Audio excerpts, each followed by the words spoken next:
Hello, কি অবস্থা? এই তো ভালো। তোর কি অবস্থা? এই তো চলতেছে। আচ্ছা, শোন, তোর ব্যাপারে ফারুক ভাইয়ের সাথে কথা বলছি সেদিন, বুঝছিস? কি কথা বললি? ওই যে তোর দেশে আসার ব্যাপারে কথা বললাম। তো আসলে সমস্যা হয়ে গেছে যে বিষয়গুলো এখন বাংলাদেশ সরকারের উপর চলে গেছে। তোরা যদি বাংলাদেশে আনতে হয় তাহলে বাংলাদেশ সরকার থেকে একটা সিগন্যাল দিতে হবে যে হ্যাঁ, ও আসুক। আহ, আমরা ওর সিকিউরিটিটা দেখব, ওর কেস যেগুলো আছে এগুলোর ব্যাপারে আমরা ওকে হেল্প করব ফেস করার জন্য। শুধুমাত্র সেই ক্ষেত্রেই তুই বাংলাদেশে আসতে পারবি।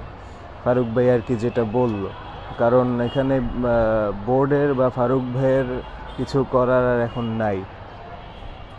এইটা তো নতুন কথা না, এটা তো আগের কথা, এটা তো আমি জানি। তাইলে আর নতুন কি জানাইলি তুই? আসলে নতুন কিছু আমারেও ফারুক ভাই বলতে পারে নাই।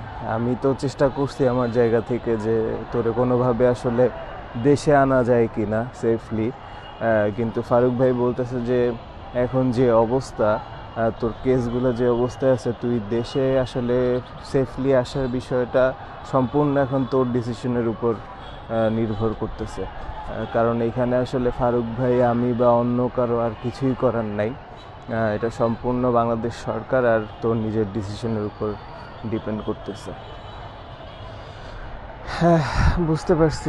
ঠিক আছে, দেখি কি করা যায়। ওকে, এইটাই জানানোর জন্য তোরে ফোন দিছিলাম। রাখি তাইলে। আচ্ছা, ঠিক আছে। আল্লাহ হাফেজ। আল্লাহ হাফেজ।